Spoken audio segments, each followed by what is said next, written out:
Boa tarde a todos, sejam muito bem-vindos à nossa live da aba Passo Fundo. É uma honra ter vocês aqui. Vamos entrando, vamos convidando.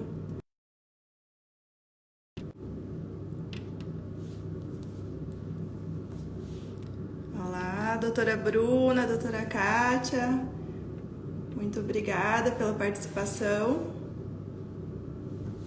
Esse mês estaremos com várias lives aqui no perfil da aba Passo Fundo em homenagem ao mês dos advogados. É uma grande honra ter vocês aqui para mais essa live. O nosso convidado, o Dr. Márcio Berto, já entrou.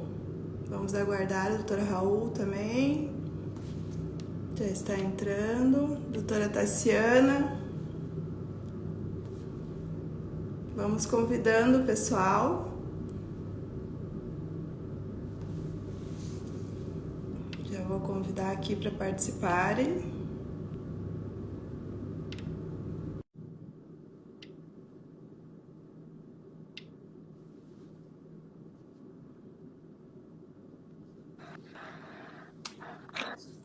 Olá, bem-vindo. Bom dia. Bem, doutor. Obrigado pelo convite. Nós que agradecemos a sua participação. Obrigado a todos aí. Aproveito a oportunidade para parabenizar pela Semana do Advogado.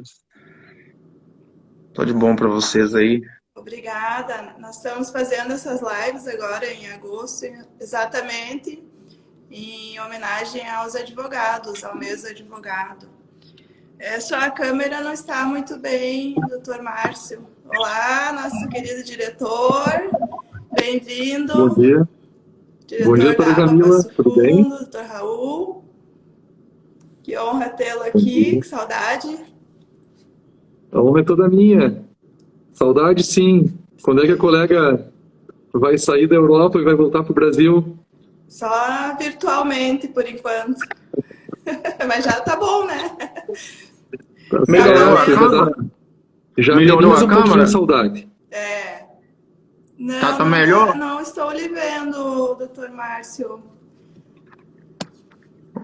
Estou vendo a câmera. Agora sim.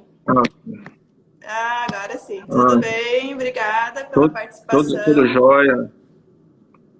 Por ter aceito o convite. Eu que agradeço aí, vocês, o Para doutor quem está Raul, chegando todo agora, mundo aí doutora da Jamila, aba Passo até eu vou Fundo. mostrar a capa do livro. Sim.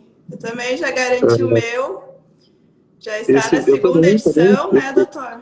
Esse é meu, Sim. é meu. Mas eu tenho Foi uma lançado novidade ano até. passado Durante e já essa está live nós quase vamos sortear um esgotando a igualzinho a segunda esse. edição. Acho, salvo engano, agora Que falta bom. em Sucesso. torno aí de uns 40 exemplares para esgotar a segunda edição. O doutor Márcio e a doutora Tassiana entrarão em breve. Sim. E enquanto já estão entrando. Você já vai dar início ou vai aguardar o doutor Raul? Apareceu. Bom dia. Bom dia, tudo bem com vocês? Bom dia a todos aí. Bom dia, doutor Márcio. Bom dia, doutor Raul. Mais uma vez aí, obrigado pelo convite. Obrigada a você, é uma honra tê-los aqui na aba Passo Fundo, na nossa live. A aba Eu agradeço.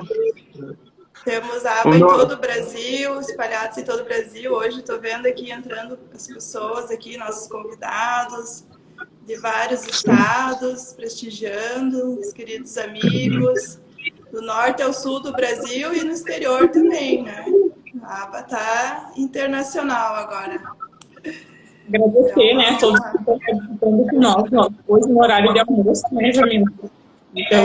hoje já são 4 horas aqui da tarde.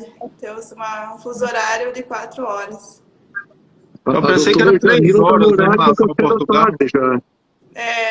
Exatamente. E hoje nosso tema aqui vai ser muito especial, né? Um tema de extrema importância, que é o tema do livro do nosso convidado de hoje, nosso convidado especial, o Dr. Márcio Berto, que está falando Minas Gerais, isso? Isso, interior de Minas. Interior de Minas Gerais. Sim. Legal. Então, o tema é a prisão dos avós por dívida alimentar e a dignidade humana. Um tema que aborda vários princípios fundamentais, né? Inclusive uma colisão entre princípios fundamentais. E é um tema que todo mundo tem contato, né? Mesmo quem não atua na área de família, que é o meu caso, já tive contato no início da profissão, já fiz ações nesse sentido, né? De alimentos, foi a primeira ação que eu fiz. Eu acho que na área de família todo mundo já atuou um pouco, né, os advogados, e é um tema que abrange toda a comunidade, todo mundo já passou por isso, teve alguém que passou, né, então é próximo a toda a comunidade, toda a sociedade passa por esse problema ou conhece alguém que já passou, né? Então aqui nós vamos abordar essas questões hoje de alimentos, né, dos alimentos avoengo, né, que é um tema que está super em alta e que acontece com muita frequência, né, nos tribunais, estão sempre em discussão. Mas antes de nós entrarmos no tema, eu gostaria de que cada um se apresentasse, né, de vocês, os convidados, para quem não os conhece ainda. E vou dar preferência para o nosso convidado de honra, o Dr. Márcio, que se apresente. Diga quem ele é, com o que ele trabalha, quanto tempo é formado. Eu sou Márcio Berto, estou completando 15 anos de carreira. Como a advocacia do interior, é muito difícil você ficar só em uma área. Então, hoje eu só não atuo no trabalhista. Nas demais áreas, você acaba tendo que atuar, em razão de você estar no interior. E aí você passa por essas áreas todas. Eu tenho hoje mais concentrado na área do direito público, mas não deixo de lado o direito civil, né? Eu acho o direito civil, desde a época da faculdade, eu acho que foi uma das principais matérias que eu tive afinidade. E mesmo que hoje eu estou na área do direito público, que eu sou procurador municipal, eu não deixo de lado o direito civil. É uma área que eu tenho muita afinidade com ela. Sim, muito importante o direito civil, que abrange várias sub-áreas do direito, né? É muito abrangente. Deu uma falhadinha agora. Doutora Camila, com relação ao doutor Márcio, o doutor Márcio, ele muito humildemente nos agradeceu pela possibilidade dele estar fazendo essa live conosco hoje, né? Quando, na verdade, eu que estendo esse agradecimento a ele, né, por ele tirar esse tempo e nos prestigiar, né? O doutor Márcio, ele tem pelo menos, ele tem muitas, ele escreve muito e escreve muito bem sobre vários temas, né? E eu gostei muito, principalmente dessa obra sobre a temática a qual nós falaremos hoje, que é a prisão dos avós por dívida alimentar e a dignidade humana, de autoria dele, né? E baseado nesse assunto que ele tão bem escreveu, que nós faremos essa live de hoje. E eu me atreverei até a parafrasear o grande Rolf Madaleno, esse grande civilista, que foi quem fez a apresentação do livro do Dr. Márcio, né? E o Dr. Rolf, ele fez uma apresentação belíssima, né? E uma das frases que me chamou a atenção e que muito bem o trabalho do Dr. Márcio, em especial, e a qual é motivo dessa live, o Dr. Rolf Madaleno fala assim: suas obras, se referindo então na apresentação do livro do Dr. Márcio, suas obras nos privilegiam com temáticos ricos e diferenciados, cuja intrigante leitura cria o direito e o ensina. Mas, acima de tudo, seus livros abrigam novos e importantes conhecimentos. E essa característica que tanto diferencia os escritos de Márcio Berto Alexandrino de Oliveira é a mesma que torna difícil apresentar quem inova e renova o direito de família e das sucessões. Então, são as palavras do grande Rolf Madaleno, né, Então, doutor Márcio retornou agora lá, eu estava falando, lendo um pedacinho da apresentação do seu livro, que tem aqui o prefácio também do grande Rodolfo Pamplona Filho, baiano, se eu não me engano, né? Eu tive a honra de assistir um congresso recentemente do direito que a OAB capitaneou em Gramado, e ele foi um dos convidados. E quem estava organizando o evento foi o Rolfo Madaleno. Então, assim, esses dois grandes ícones civilistas, né, um fez o prefácio do seu livro e o outro a apresentação. Então, esse é o nosso convidado de hoje, doutor Márcio Berto Alexandrino de Oliveira. Interrompi, então, doutora Jamila, o doutor Márcio tinha saído e apresentei para fazer essa breve apresentação do convidado. Excelente obra e com profissionais de altíssima qualidade, dando entrada à leitura, né? Parabéns, doutor Márcio, pela obra e parabéns pela sua trajetória jurídica, pela sua profissão. Agradecemos muito por estar aqui conosco hoje, transmitindo um pouco do seu conhecimento dessa obra incrível. O doutor Raul falou, mas não se apresentou, né, doutor Raul? Então, pode se apresentar aí. Eu costumo dizer que aqui eu já estou me aclimatando, doutor, então acho que só vou falar então que eu sou também civilista, né? Eu gosto muito de direito de família. Esse tema sobre prisão, né, foi um dos primeiros com que eu tive contato ainda na universidade, lá no escritório modelo, né? Nós tínhamos escritório de prática forense, escritório ali, o que mais tinha era prisão alimentícia, débito alimentício, execução sob pena de prisão.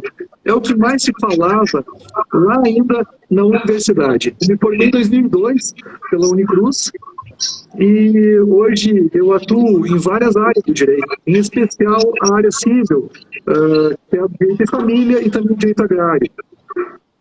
Com relação ainda ao aspecto da temática de hoje, e lá se vão 20 anos de formado praticamente, eu me formei em 2002, de lá para cá eu vejo muito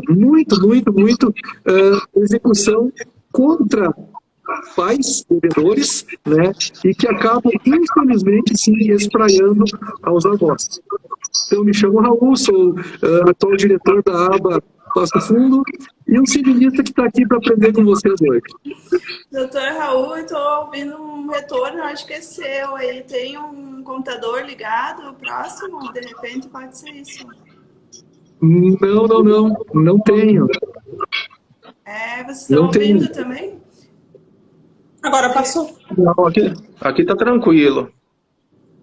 Não, então é comigo aqui que eu tô ouvindo. Tá. Acho que eu vou me apresentar. Ninguém reclamou, então tá tudo certo. Tá, vamos passar então para a doutora Tassiana se apresentar também. Bem-vinda, querida colega. Bom dia a todos e a todas que nos acompanham, né? Nessa live agora no horário de almoço para nós e para a doutora Jamila já passando também a tarde, né? Eu gostaria de saudar aos colegas, né, que participam comigo da live. Primeiramente, o doutor Raul, né, que é o nosso presidente da aba Passo Fundo, é um colega muito querido, atuante na área de direito de família também, né, está sempre nos auxiliando. Saudações também à doutora Jamila, que apesar da distância está sempre nos dando todo o suporte e participando do dia a dia, né. A gente nem nota que tem tanta distância, porque a gente está quase todo dia se falando e organizando os eventos também, né, doutora Jamila. Então, também, saudações a você. Ao doutor Márcio, né, agradeço primeiramente por ter aceito o nosso convite. A gente fica muito honrado, né, poder dividir contigo esses conhecimentos a respeito, principalmente, de uma área que você é especializado, inclusive é autor de uma obra sobre esse assunto, né. Então, gostaria primeiramente de agradecer. Meu nome é Tassiana, eu atuo na área do direito de família, né, eu sou membro da aba, sou diretora de eventos da aba Passo Fundo. Também sou conselheira da OAB Passo Fundo, sou pós-graduada em Direito de Família e Sucessões, né? Acredito que, para uma primeira apresentação, essas informações, né? Então, acho que passamos a palavra ao doutor Márcio, para já iniciar o assunto da nossa live, né, Jamila? Sim, eu quero dar o início dessa nossa live hoje, esclarecendo sobre os direitos aos alimentos, né? Que a gente pensa sempre alimentos, comida, né? É óbvio. Sim. Mas é só isso, doutor Márcio, ou tem algo mais no conceito de alimentos? Eu acho que assim está agregado tudo que a pessoa tem direito para ter uma vida digna, né? São todos assim é um conjunto de fatores, seja eu vejo está lá no artigo 6º da Constituição, são os direitos sociais que eu vejo que são necessários para que uma pessoa tenha uma vida digna. Dentre eles está o alimento, o lazer, a saúde, a educação.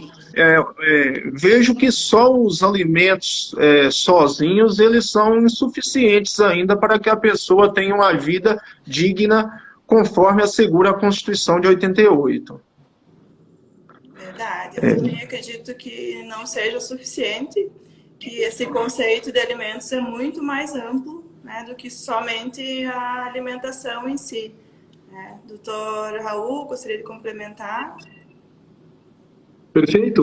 Quando nós falamos em alimentos, né, muitas pessoas acabam pensando, lembrando justamente a questão alimentar. Mas, na verdade, quando se fala em alimentos, nós temos que abranger tudo aquilo que é necessário para a pessoa sobreviver, como vestuário, medicamentos, educação, vida digna. Esse é o mínimo. Eu estou ouvindo o retorno aqui também, agora que vocês falaram. De repente, colocar um fone. Eu já coloquei, já tirei o fone e continuou da mesma forma. Eu vou tentar dar uma ajeitada aqui, sim, tá? Tá bem. Mas eu estou ouvindo sim. Quando a Tassi falou também, eu ouvi esse retorno. Mas, de qualquer forma, assim, quando nós falamos de alimentos, então nós falamos algo muito mais abrangente do que a simples alimentação, né? Os alimentos, eles abrangem tudo aquilo que é necessário para que a pessoa se desenvolva com dignidade. E com relação específica à temática de hoje, nós temos a obrigação, por parte dos pais, de prover aos seus filhos os alimentos que eles necessitam, né? Quem é que é o responsável principal? Quem é que é o primeiro responsável a prestar alimentos? São os pais. Os avós tampouco deveriam ser chamados a integrar uma lide judicial. Porque os pais que devem aos filhos a obrigação de prover a sua subsistência e desenvolvimento justo e digno. Concorda, doutora Tassiana? Doutora, eu vou sair da live, ver se não posso o meu celular, o problema do retorno, porque eu acho que está atrapalhando bastante. Né? Tá bem.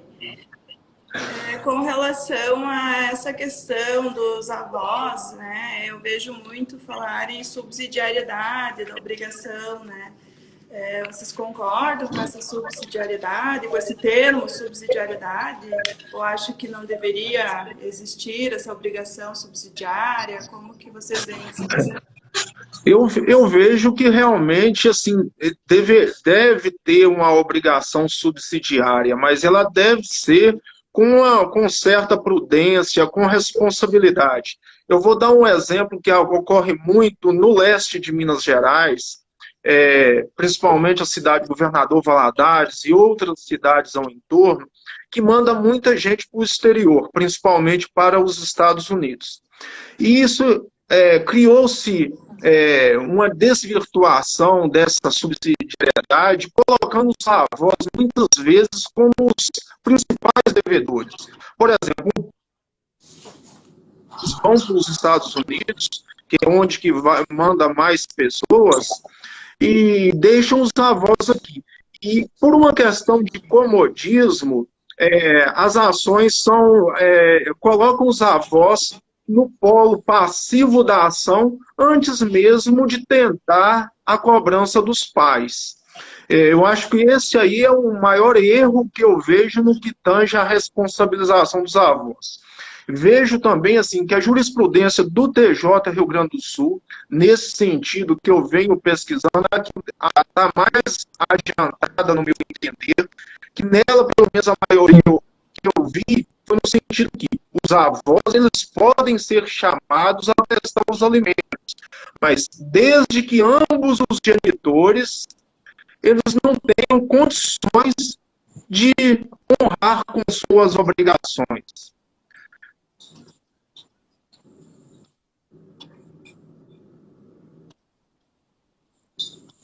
Doutora, para me complementar, né, atrapalhando a internet do doutor, para contextualizar para as pessoas que não atuam na área, né, essa obrigação subsidiária seria uma obrigação que ela, primeiro, a obrigação de alimentar com os filhos, ela é sempre dos pais, né. Subsidiária quer dizer que na impossibilidade dos pais de arcar com esses custos dos alimentos, então são chamados os ascendentes, né, para prestar essa assistência. E na obrigação solidária, ambos são responsáveis igualmente. Então, acredito que é nesse contexto que o doutor gostaria de colocar, né? Que quando entramos com o processo de pensão alimentícia de alimentos, não podemos chamar primeiramente os avós, porque a obrigação deles é apenas da responsabilidade dos pais, né, de arcar com esses custos dos alimentos. Então, isso é muito importante, porque na prática a gente vê que chega realmente no escritório, né, uma mãe, por exemplo, com o filho, olha, eu tenho uma renda muito baixa, eu gostaria de pedir a pensão para os pais, né, para o avô, no caso. E daí, nesse momento, entra o nosso papel de explicar que os alimentos, primeiramente, têm que ficar dentro da realidade dos pais, né? Que essa obrigação dos avós é na impossibilidade realmente. E às vezes acontece por diversos motivos a impossibilidade dos pais, né? Muitas vezes por uma questão da idade, ser muito jovem, ou que ainda precisa do auxílio dos pais para prover, né? Ou por outras questões às vezes, uma perca de renda também. Então, contextualizar essas questões, né? Que é uma obrigação realmente subsidiária na impossibilidade do pagamento dos pais. Eu concordo plenamente. Inclusive, ela é subsidiária, né? Ou seja, não é nenhum absurdo que se executem os avós. Não é nenhum absurdo, né? A única coisa, é um ponto de vista pessoal meu, né? E eu não discordo absolutamente de nada que foi dito até o momento, é que a obrigação primária é de quem trouxe a criança, o adolescente, enfim, o seu filho ao mundo, né? Esse tem a obrigação primária de suprir a subsistência do filho.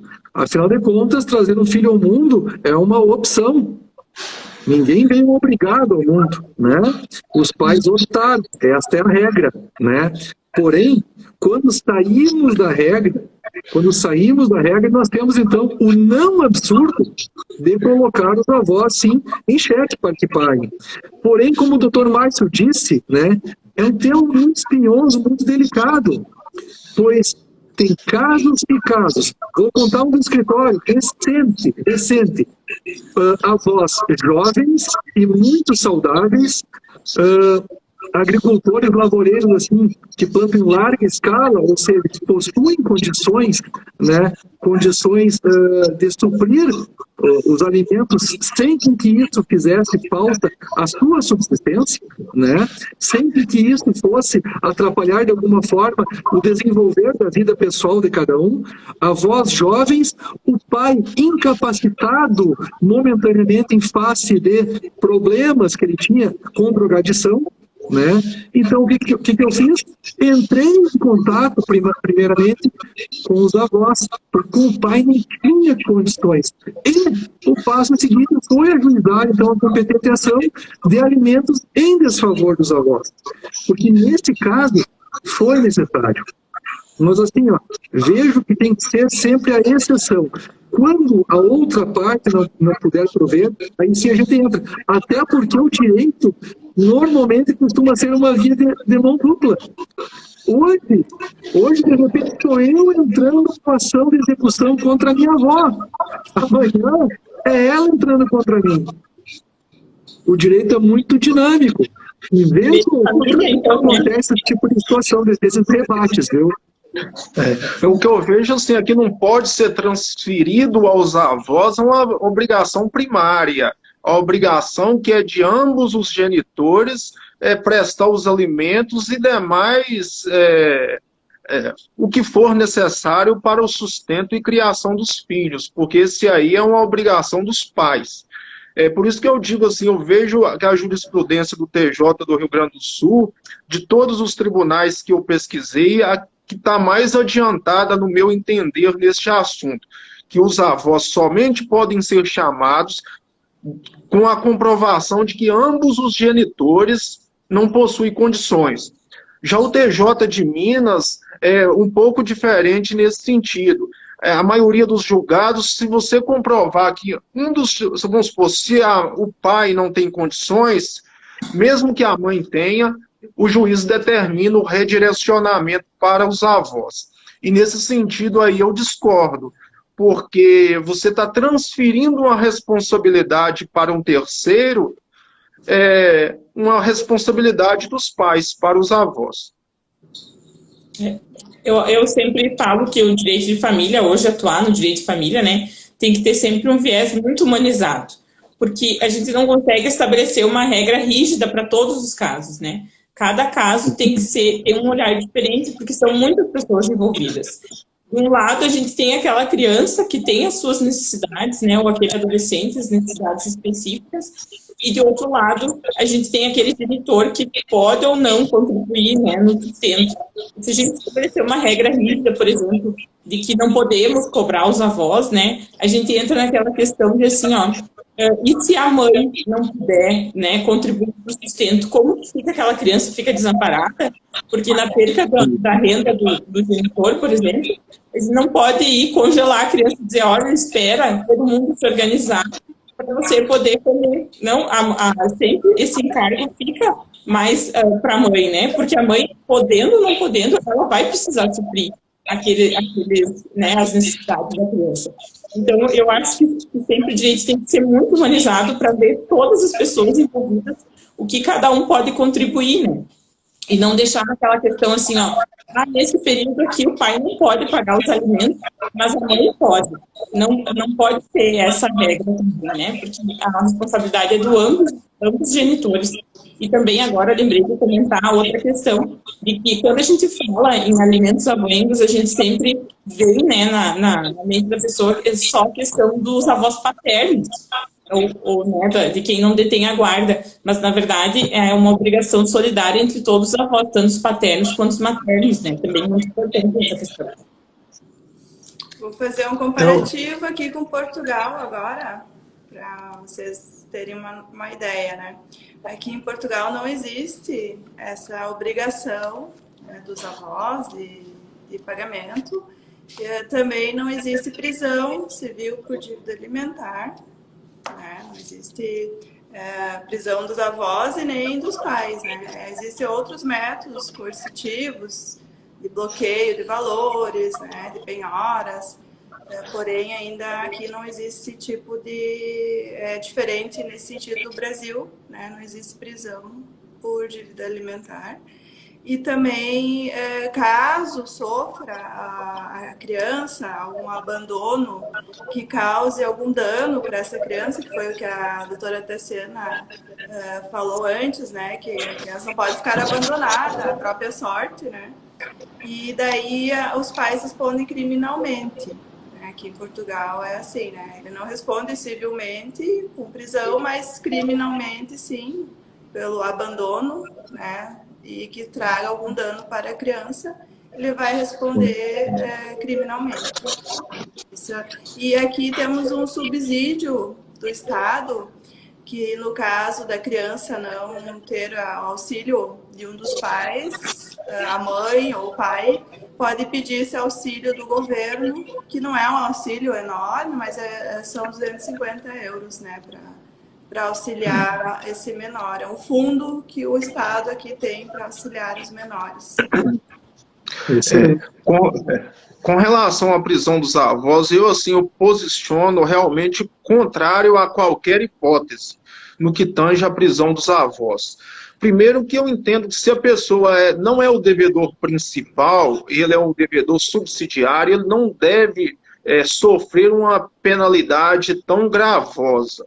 Por outro lado, eu vejo que tem outros mecanismos à disposição para compelir os avós na condição de devedores subsidiários a pagar os alimentos. Tem aí o Renajude, Bacenjude, o juiz tem vários mecanismos à sua disposição para compelir o avó, seja ele materno ou paterno, a cumprir sua obrigação subsidiária. Sendo assim, eu não vejo a necessidade de ter uma medida tão drástica que é o encarceramento da pessoa por uma dívida alimentar. Sim, aqui temos o conflito de direitos fundamentais, né, que estão ambos na Constituição Federal, que é o direito aos alimentos versus o direito à dignidade humana, que esse é um dos pontos que o doutor aborda em seu livro. Esse é um principal ponto que deve ser discutido no momento do juiz tomar a sua decisão, né, na hora de formar o seu convencimento. É isso, doutor Raul? Pois é, eu estava ouvindo vocês aqui atentamente, pensando no que a doutora Tassiana falou há pouco, né? Ela falou muito sobre esse olhar humanizado, em que cada caso tem que ter o seu olhar de forma individual. Né? Tem que ser tudo muito individualizado, de forma assim, muito, mas muito cautelosa. Por quê? Por um lado, nós temos muitas vezes uma criança que não tem, além da mãe, que pouco pode ajudá-la, outra pessoa que pudesse suprir suas necessidades. E não estamos nem falando em questões de luxo, mas muitas vezes nos deparamos com necessidades mínimas, com situações de crianças que não têm o mínimo necessário para a sua subsistência.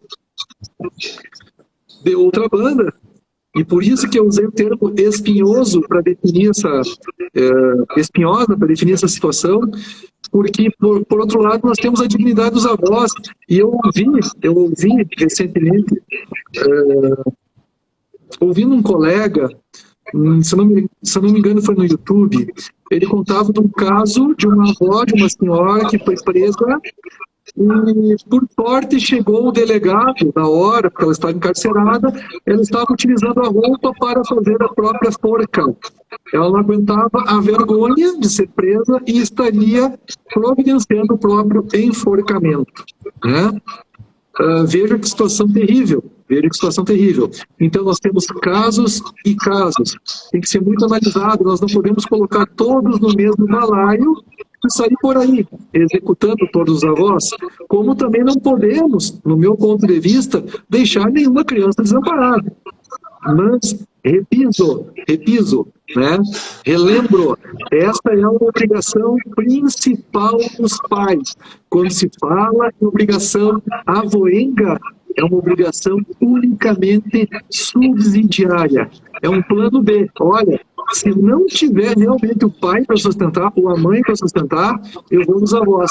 E um outro caso que lembrei aqui também rapidamente, para contar para vocês, tem o caso de uma moça que ajuizou então a ação em nome do filho contra a sogra, e a sogra chamou os pais dela para também auxiliarem no pagamento dos alimentos. Então veja só como é triste, muitas vezes, e como é dinâmico o direito quando se trata em alimentos aboengos. Acho importante e quando a gente fala em criação dos avós, né, para quem não é da área do direito de família, para quem enfim, não tem esse conhecimento disso, para a gente chegar nesse pedido ao judiciário, né, existe todo um processo, primeiro, de fixação de alimentos, onde é analisado se primeiramente, se o pai e a mãe têm condições de pagar os alimentos, para chegar numa fixação em que a obrigação é dos avós. E essa obrigação, ela sempre, né, dentro do processo legal, ela sempre é de acordo com as possibilidades dos avós, né? E mesmo quando entra com um pedido de prisão, por exemplo, da execução, também é dada a oportunidade para impugnar, para apresentar, para justificar o não pagamento. Então, o que eu quero contextualizar é que para chegar nesse pedido de prisão, por exemplo, existe todo um trâmite antes disso, para esse ponto, né, para chegar nesse ponto que seria, né, que nem o doutor colocou, que ele tem uma opinião contrária a toda essa situação, mas eu acredito que, como o Raul já falou, né, quero afirmar de novo, que cada caso deve ser analisado, né, no seu contexto, e também é importante o nosso papel como advogado, deixar transparecer realmente nas petições a realidade daquele caso, né, colocar explicitamente para o juiz entender realmente o que acontece naquele contexto. Né? Não, o meu posicionamento contrário que eu faço é porque, como eu disse anteriormente, eu vejo que tem vários mecanismos à disposição do juiz para compelir os avós a cumprir a sua obrigação subsidiária. Eu já vi vários casos, por exemplo, uma senhora de 80 anos, ela foi presa em razão de não ter pagado a pensão, e ela tinha um salário mínimo. Essa pessoa, no transcorrer do processo, ela não constituiu um advogado, possivelmente porque não tinha nem recursos para constituir. Então, eu vejo que tem que ter uma certa prudência com relação a esses casos. Eu vejo que a criança realmente ela tem direito, sim, de ter uma vida digna, mas, por outro lado, o avó também ela deve ser tratado com cuidado, até para não deixar uma sequela na pessoa. Como o doutor Raul disse aí, a pessoa chegar até a atentar contra a própria vida. Porque, por exemplo, uma pessoa que tem 70, 80 anos, que teve uma vida regular e ilibada, nada contra ela. De uma hora para outra, ela é encarcerada. Aquilo para ela é o fim do mundo. Aquilo afeta substancialmente a sua vida. Então, por isso que eu vejo que tem que ter uma certa prudência nesse sentido. E essa questão da idade também é importante, porque hoje a gente se depara com avós de 35, 40 anos, né?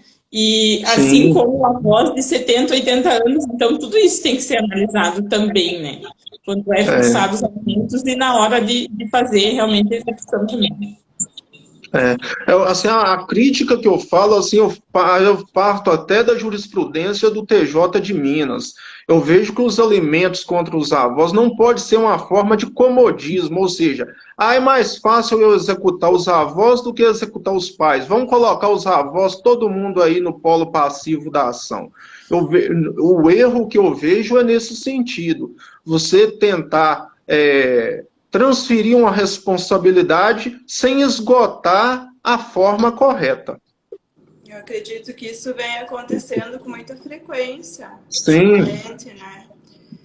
Essa massificação dos pedidos contra os avós antes, né, de terminar todas as tentativas contra os pais. Né? Isso, os juízes têm que estar bem atentos para que não fique uma coisa muito normal, né, muito comum. Essa jurisprudência do tribunal, ela vem se alterando com muita frequência, sim, ou ela já se mantém há algum tempo? Vocês têm feito esse estudo de 5 anos para cá, digamos, como que era e como que está hoje, do Tribunal Superior, né, e dos tribunais regionais? Olha, pelo que eu tenho pesquisado, assim, de todos os tribunais, no que tange assim, a prisão de forma geral, seja ela dos pais, seja dos avós, eu acho que caminhou um pouco para decretar a prisão como última forma, como último mecanismo. Teve até uma decisão recente do STJ, RHC 160, 368, ele foi julgado no dia 5 de abril deste ano. O STJ, ele afastou a prisão do pai, no caso aí do pai, neste caso aí, o alimentando, ele já tinha atingido a maioridade. Então, nesse caso aí, e outros julgados também, eu pude perceber, no TJ Rio Grande do Sul, Paraná, São Paulo, afastando a prisão até mesmo dos pais, quando o filho ele já possui a maioridade, muitas vezes ele já tem uma graduação. Então eu vejo que os tribunais têm avançado no sentido de decretar a prisão como último mecanismo. Sempre tem uma levando em decisão conta a dignidade da pessoa humana, isso. Sim, tem uma decisão de agosto do ano passado, agosto de 2021, que a ministra Nancy, agora eu não vou lembrar, não é possível, né? Mas ela fala sobre a impossibilidade de prisão dos avós, e no caso que é uma execução realmente de alimentos contra os avós, e ela diz bem claro, pela impossibilidade da prisão dos avós, e tendo outras possibilidades de executar esses alimentos, a questão expropriatória, que nem o doutor falou, buscar um bem, né? Nesse caso que da ministra Nancy, existe um imóvel que poderia ser penhorado, né? Então, ela determinou a penhora desse imóvel e a não prisão desses avós. Então, existem outras possibilidades. Essa é a última decisão e é a que a gente se baseia, né? Sempre. Verdade. Eu gostaria de cumprimentar os colegas que estão nos prestigiando. Entrou a doutora Adriana Góes, que ela é diretora adjunta da ABA Passo Fundo, nossa amiga incentivadora. Doutora Débora também, que é membro da ABA Passo Fundo. Tudo bem, doutora Débora? E a doutora Manu Petri colocou agora um comentário. Muitos clientes querem que seja juizada ação de alimentos diretamente contra os avós pela boa situação financeira dos avós. Ah, sim, eles já chegam com a ação formada na cabeça deles, né? Acontece muito isso. Desde que nós consigamos, de início, comprovar a impossibilidade do pai ou da mãe, né? Desde que o pai ou a mãe sejam plenamente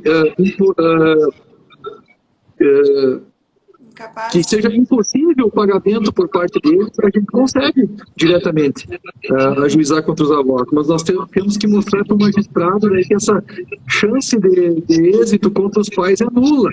Tem que esgotar então, a gente todas pode as tentativas contra os pais, né? Primeiramente. Aí eu teria que ter assim, até as provas pré-constituídas no sentido da impossibilidade de plano, né? Ambos estão passando por uma situação difícil financeiramente e já vamos entrar diretamente contra os avós. Só para fazer uma adendo também, com relação a esse habeas corpus que o Dr. Márcio citou recentemente, né? A jovem está com 18 anos e tal, né? Então foi concedida a ordem de habeas corpus em favor do pai, né? Até porque muita gente acha que a prestação alimentar é algo eterno, eterno, como nós chamamos do direito, né? Não é verdade. Ocorre que muitas pessoas que devem os alimentos, né, estão obrigadas a pagar, acabam não entrando com a designação para que cessem esses alimentos, né? Eles têm que, porque uma vez que foi ordenada judicialmente, que foi feito um acordo judicial, ou que houve uma sentença obrigando o pagamento de alimentos, se você novamente não acabar chegando para o juiz e dizer, olha, por favor, eu preciso parar de pagar, não vai acabar automaticamente a tua obrigação. Você vai ter que procurar um advogado, sim, e ajuizar a competente ação para que esses alimentos cessem, deixem de ser cobrados. Porém, está muito interessante e muito pertinente, e não é querer ser bairrista, mas eu gosto muito, como o doutor referiu, dos julgamentos aqui do TJRS, que são vanguardistas, sempre foram, né? E muitos deles realmente mostram que, poxa vida, a pessoa já tem uma graduação, já está fazendo uma pós-graduação, será que ela precisa desses alimentos, ou ela poderia também trabalhar para prover a própria subsistência, né? Será que essa pessoa não está agora exigindo demais do pai ou da mãe dela? Nesse Fica caso, só essa reflexão também. Aqui eu vou até citar aí do TJ do Sul, uma apelação civil que foi julgada em 30 de 1 de 2020, apelação civil 700-833-01-267, nesse sentido. Exato, perfeito. E eu vejo assim, não só quanto os alimentos, há uma evolução na jurisprudência dos alimentos de forma geral. Aí eu vou citar aqui os alimentos entre o cônjuge e companheiros. Várias decisões do STJ, até assim, de relatoria da ministra Nancy Andrighi, no sentido que eles não, digamos, os alimentos, eles não são eternos. eles vêm ali por um certo período para a pessoa se restabelecer, no caso do fim do relacionamento. Então a pessoa não pode apegar esses alimentos, vou pegar uma pensão vitalícia. A coisa não é assim. Então os alimentos, eles têm que ser transitórios e demonstrar a possibilidade, necessidade e proporcionalidade na fixação.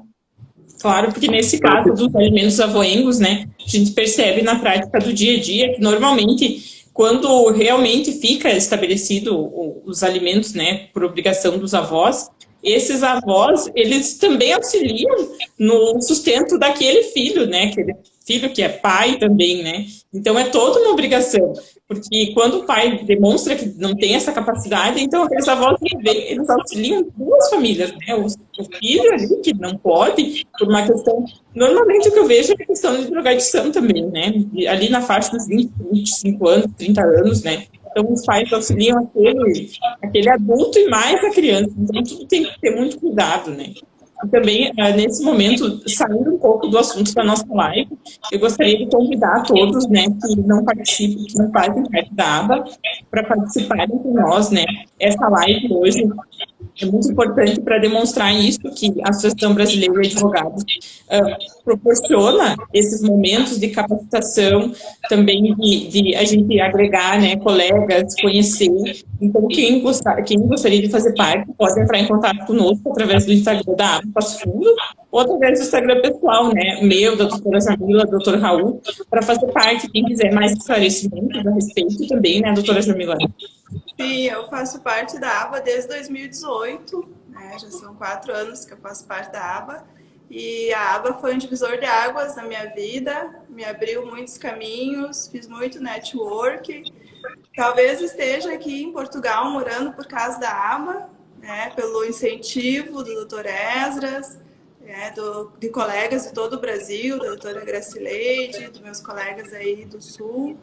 E por estar assim nesse network, que eu consigo falar com vocês a todo momento, né? Estamos sempre em conexão. E a ABA esse ano está completando 20 anos. É uma associação de sucesso com história e que está em todo o Brasil e em várias partes do mundo também, né? Então venham participar, venham fazer parte dessa grande família, dessa fábrica de amigos, como o Dr. Esdras sempre fala. Será uma honra. Doutor Márcio está convidado também. Obrigado pelo convite. Temos colegas aí em Minas Gerais também, temos comissões em todo o Brasil, né, a Comissão da Família, temos a Comissão de Direito do Trabalho, que eu faço parte também, nível nacional. Vale muito a pena. Né, doutor Raul?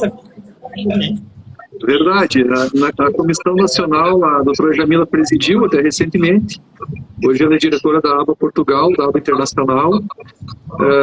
Faço parte da Comissão de Direito do Trabalho Nacional da ABA, em convite da doutora Jamila, que muito me honrou com esse convite. E também hoje eu sou diretor da ABA Passo Fundo, graças à doutora Jamila, que foi quem me encaminhou para este encargo, né, doutora? Cargo é encargo, né? Mas que muito me honra. Nós tivemos aqui várias manifestações de colegas, além dos já citados, doutora Emanuele, doutora Adriane, nós temos também a doutora Kátia. A doutora Kátia fez vários comentários pertinentes aqui, eu estou anotando até todos, né? Nós vi que muitos acabamos concomitantemente respondendo. O que eu quero dizer, que é muito importante também, é que eu estou com 2 livros idênticos aqui do Dr. Márcio. Um é meu, ninguém pega. Tá? Mas o outro, o Dr. Márcio, nos presenteou a ABA para que nós sorteássemos hoje. Então, eu estou até pensando assim, como é que nós vamos fazer esse sorteio desse livro? Né? Porque tem várias pessoas aqui acompanhando a live ao vivo, e eu penso que ele tem que fazer uma pergunta. Porque a maioria ou são advogados que estão participando, ou são estudantes de direito. Né? Pelo que eu vejo aqui nos nomes dos nossos convidados que estão ao vivo, né? Das pessoas que estão nos dando a honra de sua participação, aos quais agradeço encarecidamente, e quero dizer que nós vamos sortear esse livro a qualquer momento. preciso de ajuda, doutor Márcio, doutora Tassiana, doutora Jamila, como é que vamos fazer o sorteio?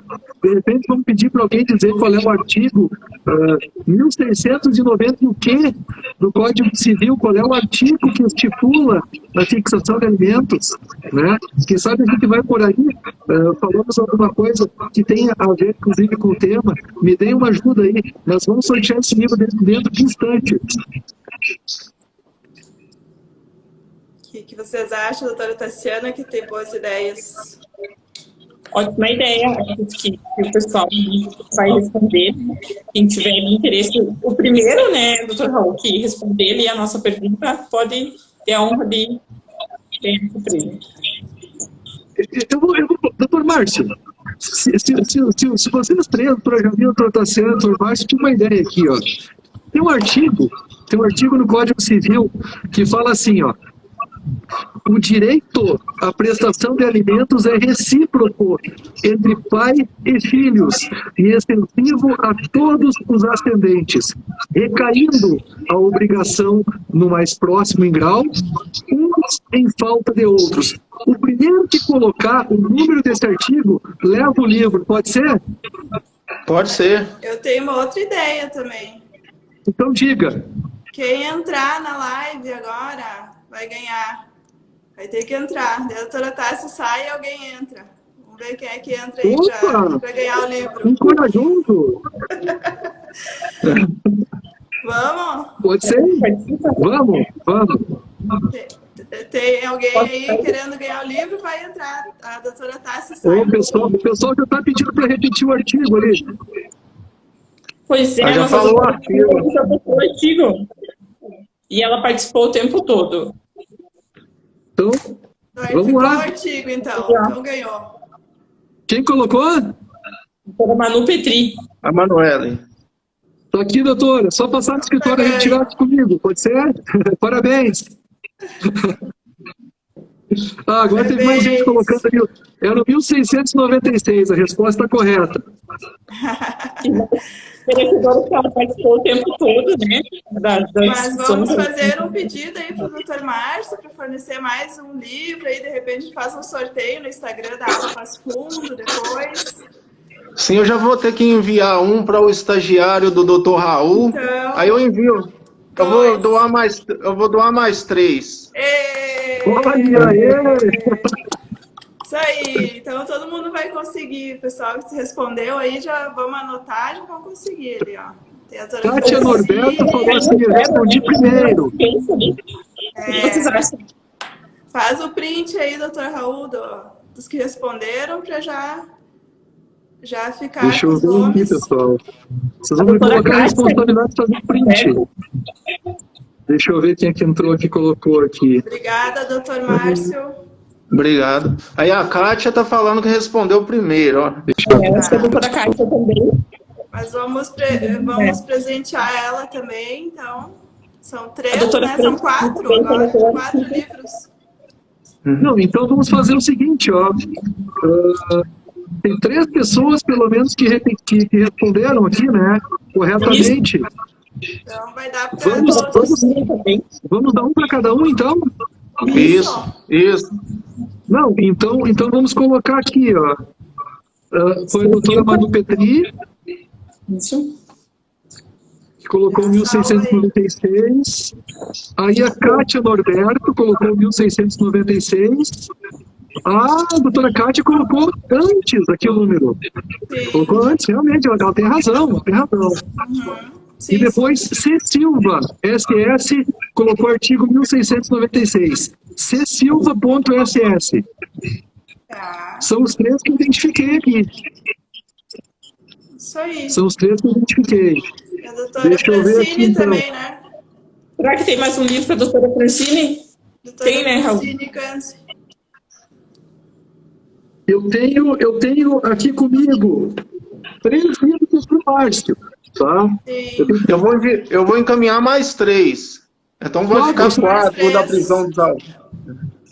O senhor vai encaminhar 4, mais 3 da prisão dos avós, eu ficaria com 4, então. Isso. Não, então nós podemos dar 4 livros. Sim. 4 livros. A doutora Francine, eu respondi, eu vi. É a doutora Francine, eu preciso que alguém, eu vou anotar aqui, ó, C. Silva, SS, a doutora Francine, a doutora Manu Petri